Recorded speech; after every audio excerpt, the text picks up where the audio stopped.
ইকরা বিসমি রাব্বিকাল্লাযী খলাক রাব্বিকাল্লাযী খলাক। যে পালনকর্তা আপনাকে সৃষ্টি করেছেন ওই সৃষ্টিকর্তা বালকের নামে আপনি পড়েন। মুফাসসিরিন কেরাম বলেন পয়গম্বর প্রথমে ইকরা বলার পরে কেন বললেন না? এই জন্য বললেন না যে ইকরা লাত আর উজ্জার নামে পড়ব নাকি আল্লাহর নামে পড়ব। এটা তো জিবরাইল আমিন ক্লিয়ার করে নাই। এই জন্য হাবিবে কিবরিয়া জিবরাইলের প্রথম ইকরা বলার পরও বলে নাই। যখন জিবরাইল আমিন পুরা আয়াতে কারিমা পড়ে শুনাইলেন ইকরা বিসমি রাব্বিকাল্লাযী খলাক, তখন পয়গম্বর বুঝে নিলেন যেটা লাত আর উজ্জার নামে পড়া হবে না। এটা তো আমার মালিক, এটা তো আমার রব, আল্লাহর নামে পড়তে হবে। এই জন্য জিবরাইল আমিন পুরা আয়াত পড়ার পরে পয়গম্বর সাথে সাথে 5টা আয়াতে কারিমা তেলাওয়াত করে নিলেন। ইকরা বিসমি রাব্বিকাল্লাযী খলাক খলাকাল ইনসানা মিন আলাক ইকরা ওয়া রাব্বুকাল আকরাম আল্লাযী আল্লামা বিল কলাম আল্লামাল ইনসানা মা লাম ইয়ালাম।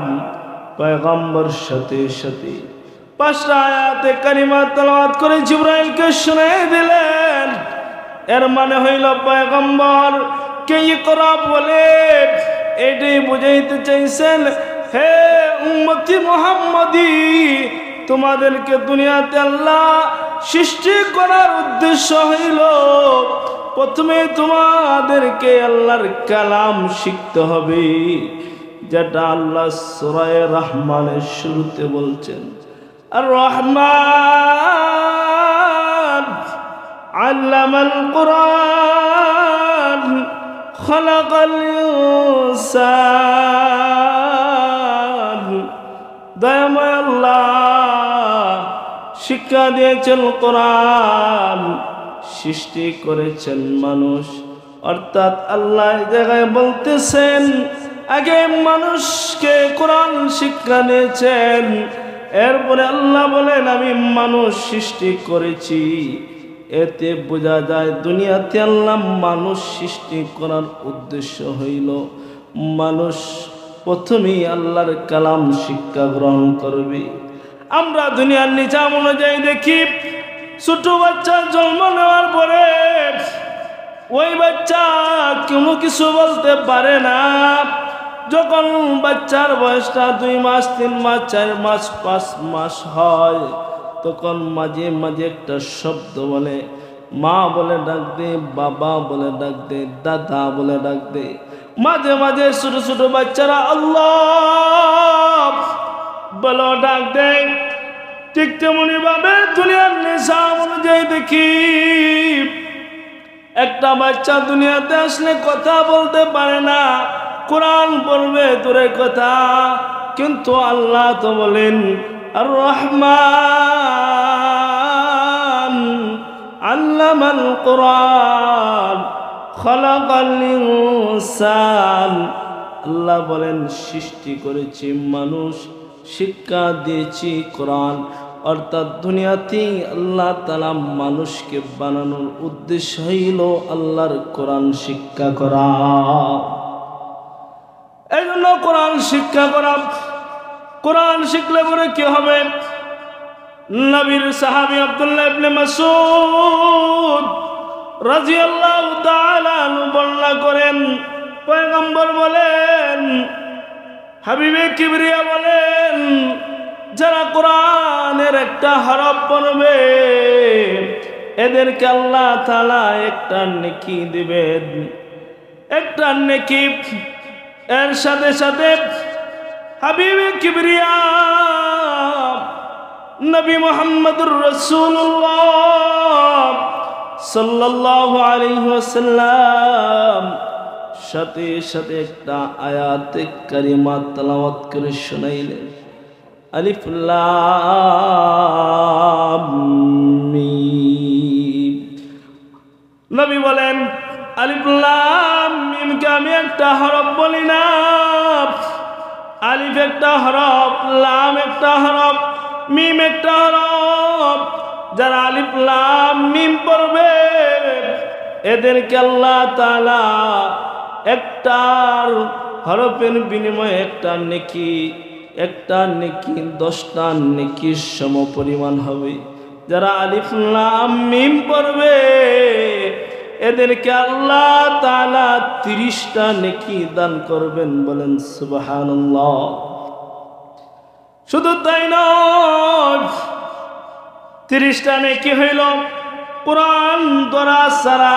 শুধু আলিফ লাম মিম মুখে উচ্চারণ করছে, কোরআন দেখে নাই, কোরআনকে ধরে নাই, শুধু মুখস্থ পড়ছে। এই জন্য আল্লাহ 30টা নেকি দিবেন।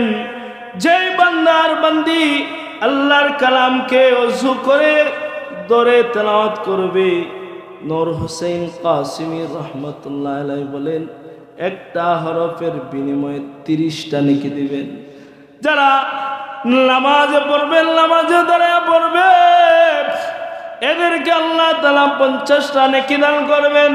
আমাদের মাযহাবের ইমাম, ইমামে আযম আবু হানিফা রহমতুল্লাহি আলাইহি কিতাবে পাওয়া যায়, আবু হানিফা রহমতুল্লাহি আলাইহি প্রতি রমজানে রাত্রেবেলায় একা একা তেলাওয়াত করে প্রতিদিন রাত্রে কোরআনের একটা খতম করতেন, তারাবিতে একটা খতম করতেন, আবার দিনের বেলায় তেলাওয়াত করে করে খতম করতেন। কিতাবে পাওয়া যায় ইমামে আযম আবু হানিফা রহমতুল্লাহি আলাইহি রমজান মাসে 61টা কোরআনের খতম করতেন। আর পাওয়া যায় ইমামে আযম আবু হানিফা রহমতুল্লাহি আলাইহি হায়াতের জিন্দেগি হইল 70 বছর। 70 বছর হায়াত জিন্দেগিতে 50 বার আল্লাহর ঘর জিয়ারত করছে, হজ করছেন। সুবহানাল্লাহ।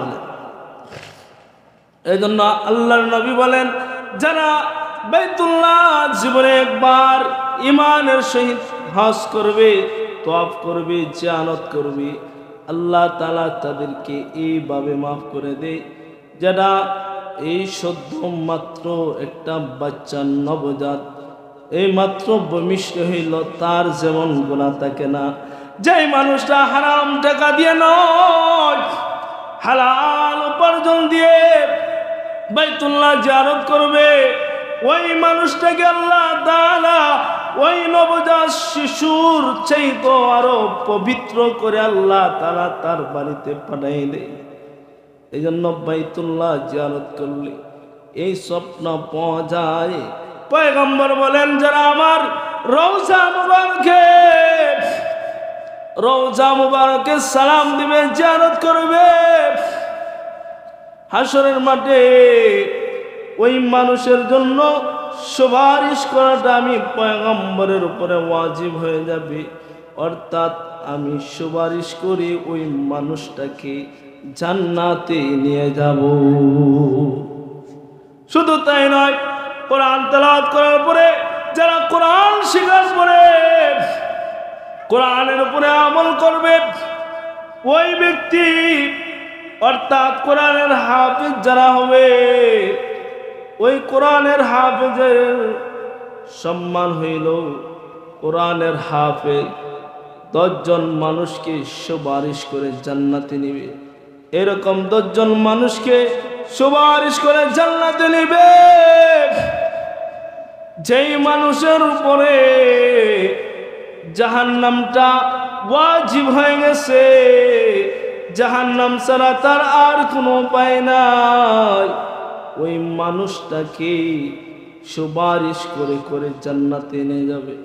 গহরপুরের মুহাদ্দিস সাহেব হুজুর অর্থাৎ শাইখুল হাদিস আল্লামা নুরউদ্দিন গহরপুরী রহমাতুল্লাহি আলাইহি বলেন ওই 10 জন মানুষ হইল কারা জানেন? 1 নম্বর হইল মা আর বাবা, এই দুইজনকে সুপারিশ করে জান্নাতে নিয়ে যাবে।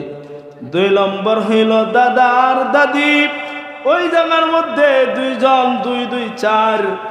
3 নম্বরে আরো 2 জন, এই 2 জন হইলেন নানা আর নানি, হইলেন 6 জন। 4 নম্বর হইলেন শ্বশুর আর শাশুড়ি।